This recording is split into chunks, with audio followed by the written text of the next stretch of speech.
Ciao. Mi asuisu Latasha Maddox. Mi adonkwas.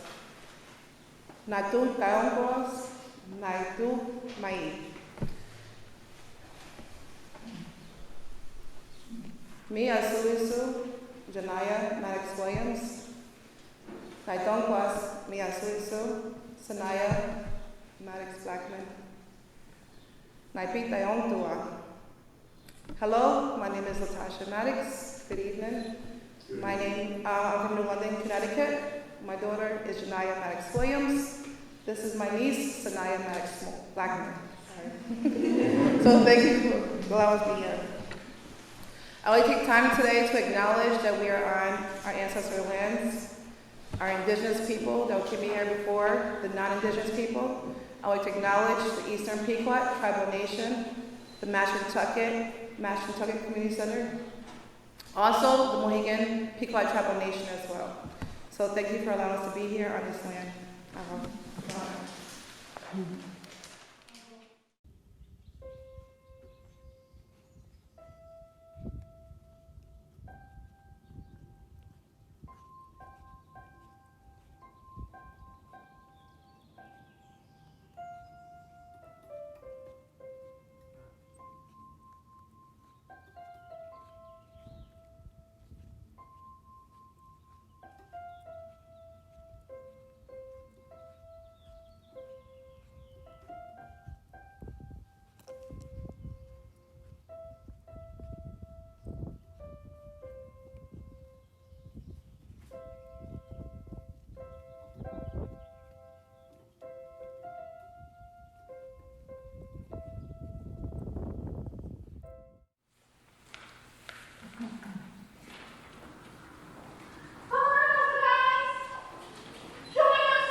Was a conversation, and it was also art.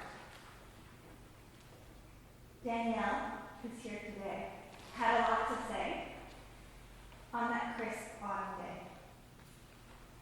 People can truly come together to help others if they really want to. You've seen so much tragedy, but so much other people joining together out of that tragedy, just to help in their communities. Like if you go to the Pequot food bank or anything like that, there's people that are going to volunteer. There's people that's donating dog food, cat food, not just food for, us as people, but they're looking out for animals in every aspect of their community. And even though places are closing down, there's still people that are trying to go around and offer free shoveling to the elderly, or cut their grass and things like that. And it's the community just coming together as one. Can a conversation be art? What is art? What does an artist do? An artist interprets things they experience, things they think about, even things they vision, and then using their imagination and make them into something. And through the process, it becomes something else still. And that something else is art. So let's talk about this conversation as art.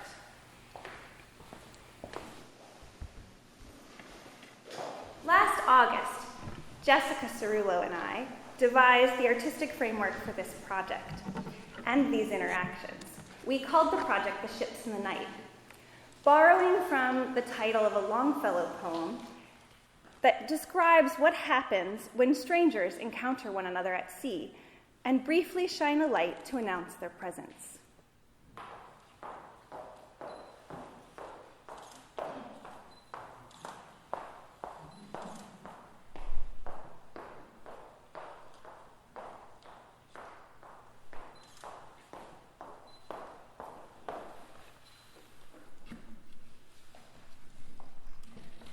In this project, Jessica approached strangers. She interviewed them about their pandemic experiences.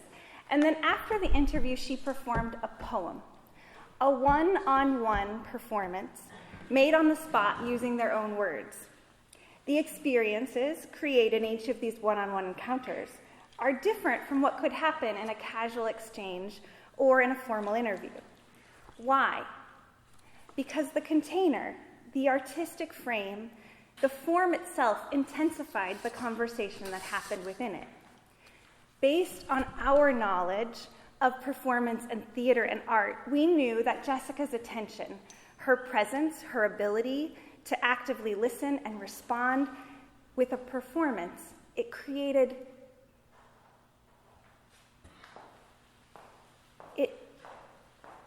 something that wasn't there before. Today, let's call that something art. Socially engaged art merges art and life. It is a form of contemporary art making that prioritizes social interaction, participation, and human relationships.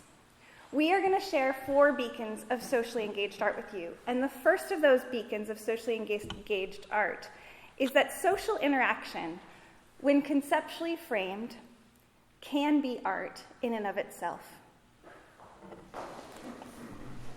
Where is a good place for us to sit and remember those things about this pandemic you do not want to forget?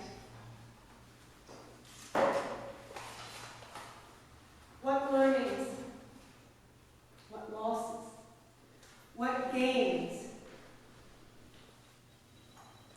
what things made by your own hands, what kindness extended to or from. I am listening in this space between. And when you've shared everything you want, I will see you whole against the sky, and there will be a poem if you want one.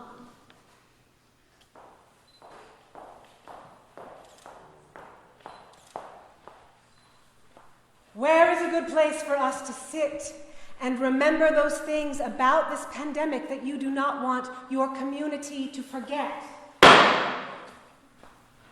What act? What failure to act?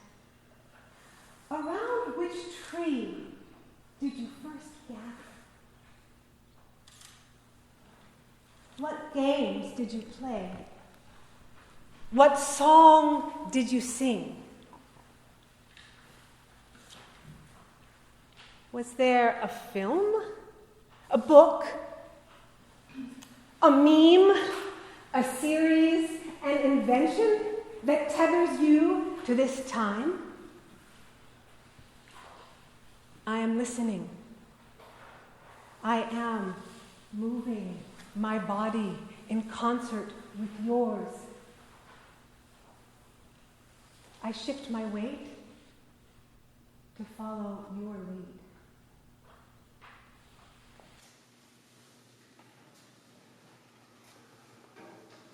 Where is the place for us to sit, so that I can remember how better to ask questions?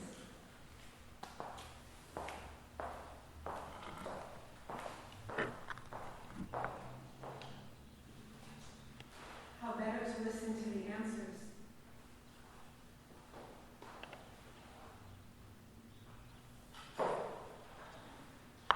If I release to gravity and feel the support of this tiny chair,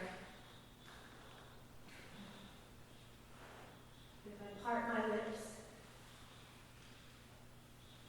and breathe through my mouth, if I close my eyes and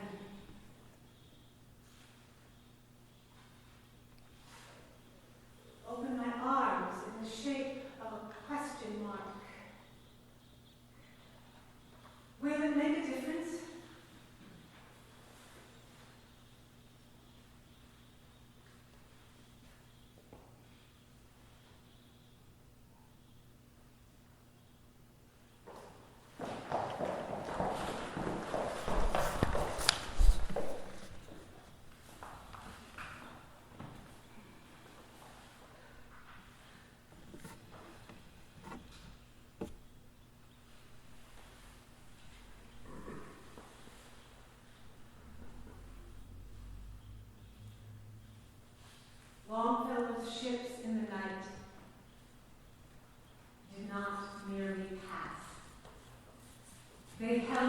one another's presence first.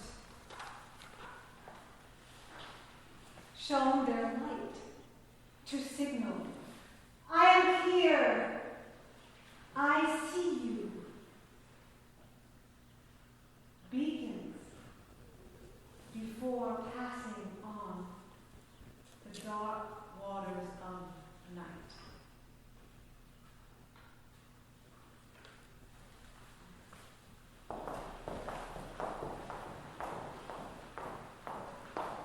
Now, we ask you, are you ready for some poetry?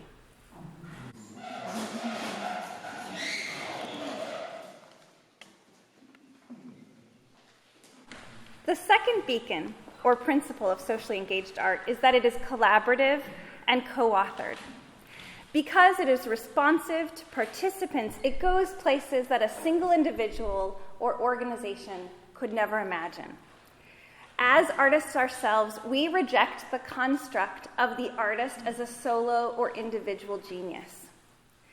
Rather, we believe that all people are creative, and if we build space, people can have and allow that creativity to radiate. These poems and this process that created these poems demonstrate this beacon of socially engaged practice.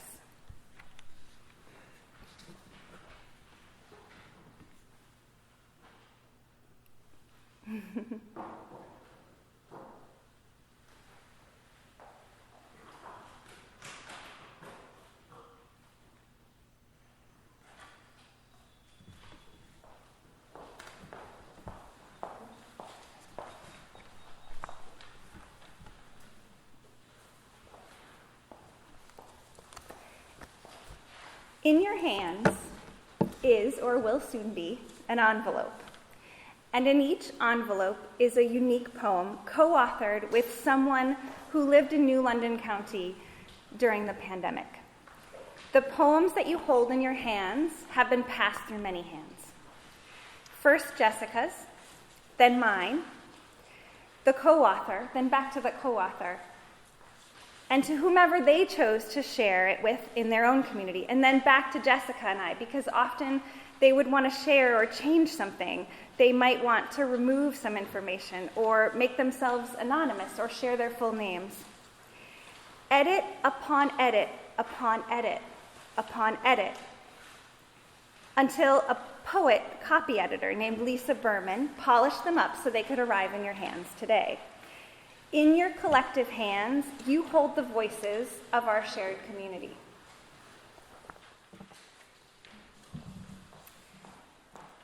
As we prepare for some quiet reading time, I'm going to invite Gary over here to play the piano. Gary is a dear friend and a collaborator on this project, and a composer as well.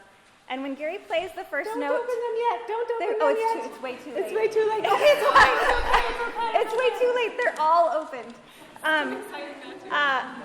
So as Gary plays the piano, we invite all of you to read the poem that is in your hand.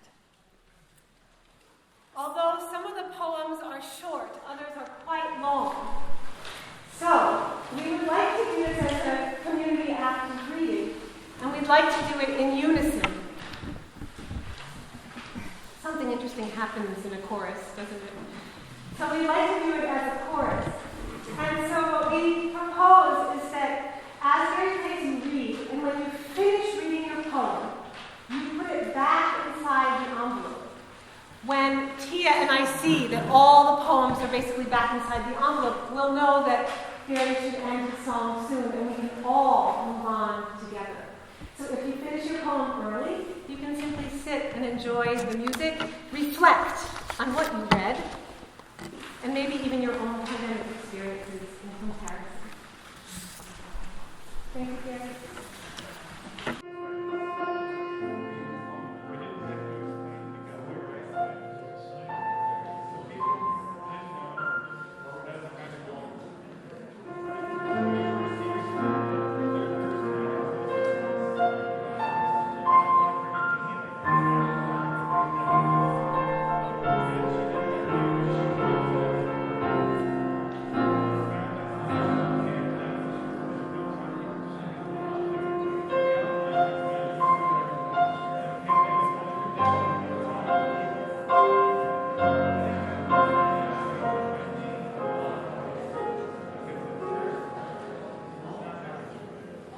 We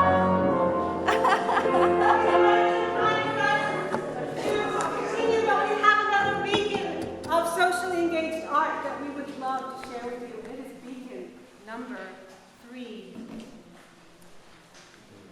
The third beacon of socially engaged art is that socially engaged art is made with and for a very specific person. In Jessica's case, she wrote these poems for the person she interviewed, and then she performed the poem for that person. But what about the experience that we're having together today? When you're reading, did you notice the instructions for listening at the beginning of each poem? So Jessica and I wrote these instructions for you specifically, as well as for all the future readers. And we built these instructions for listening based on the physical gestures that a person was doing, either real or imagined, during the interview. And we hope that it might provide a little insight or more intimacy between you and the person that you're reading about. Today is special because for the first time, the experiences that the co-authors wanted to ensure were amplified and shared publicly are being shared publicly. We are, in essence, asking you, the reader, to help us remember. And so we also ask, can memory serve as a form of resistance?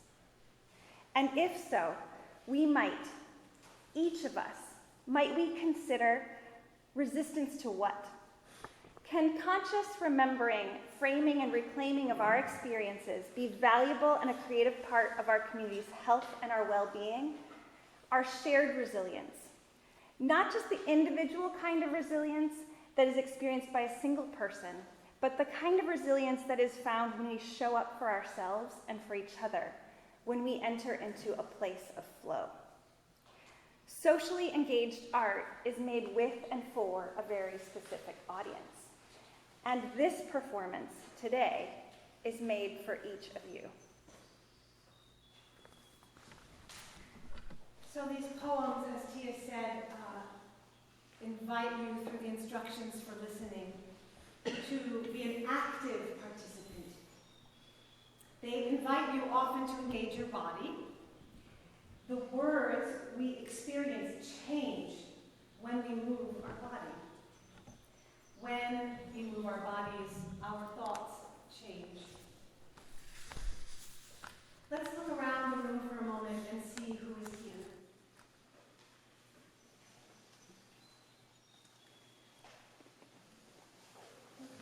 Those familiar to us and those who might be strange. Maybe the person next to you was a stranger when you arrived and they are no longer. I see many people who I interviewed.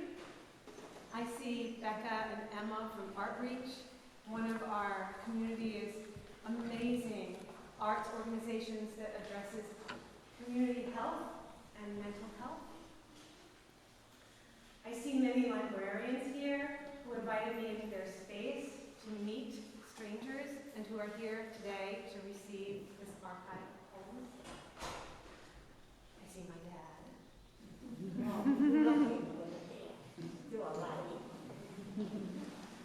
I see some incredible young people who I met through the More Than Words inter-high school club that is committed to equity in diversity.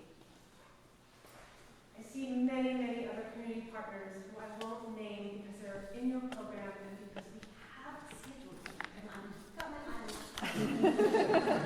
But I do want to make sure that we have time to do an instruction for listening together from the same poem. Now, it would have been a lot more efficient for me if I just wrote these poems and performed them with one person and let it end at that. But I'm so glad that we didn't and we got here tonight. Because as an artist who bears witness to these individual stories and the words of so many of you, we felt a responsibility to also make sure that these words are amplified. So, am I doing the right thing? Yes, sure. So, many of you met with Tasha at the beginning of of our event, I met Natasha, and I'm going to read this off of the top of her poem, Princess Moonlight, Natasha Maddox, on a bench at McCook Park, the ancient burial grounds of the Noank Nation.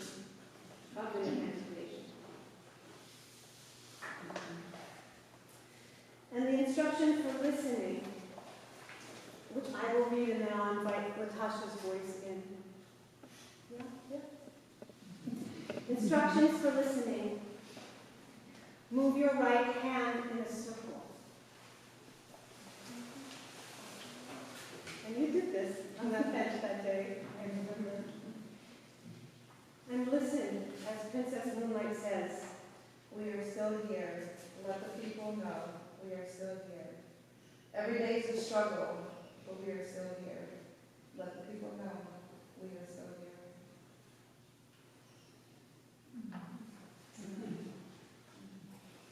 You can read Princess Moonlight's poem when you visit any of these libraries or archives that you're going to learn more about soon. And I think now is the time for me to talk about the fourth principle of socially engaged art. The fourth principle of socially engaged art is that process is as important as the end product. And ethically honoring the relationships that are created through this work is part of the art practice.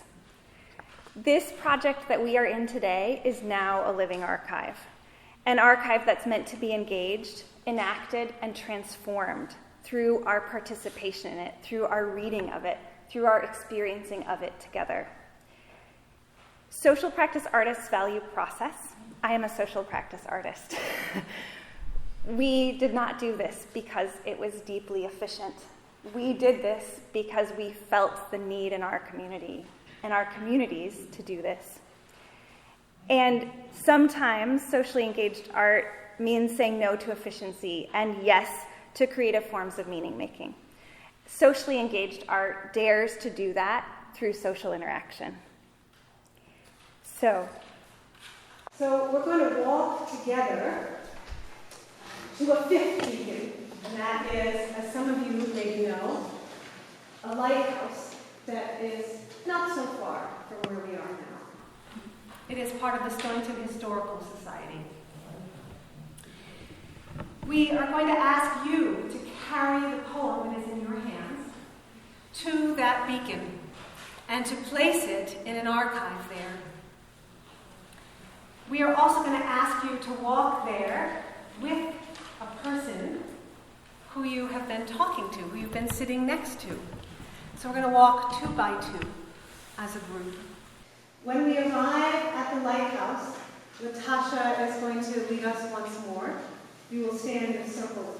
There is an opportunity for anybody who is here that wants to share their poem themselves to do so once we reach the lighthouse.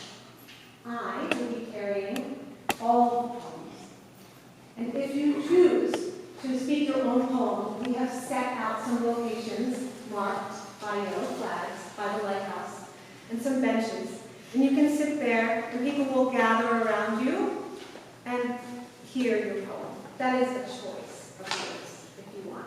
There are a few people in this room who have already committed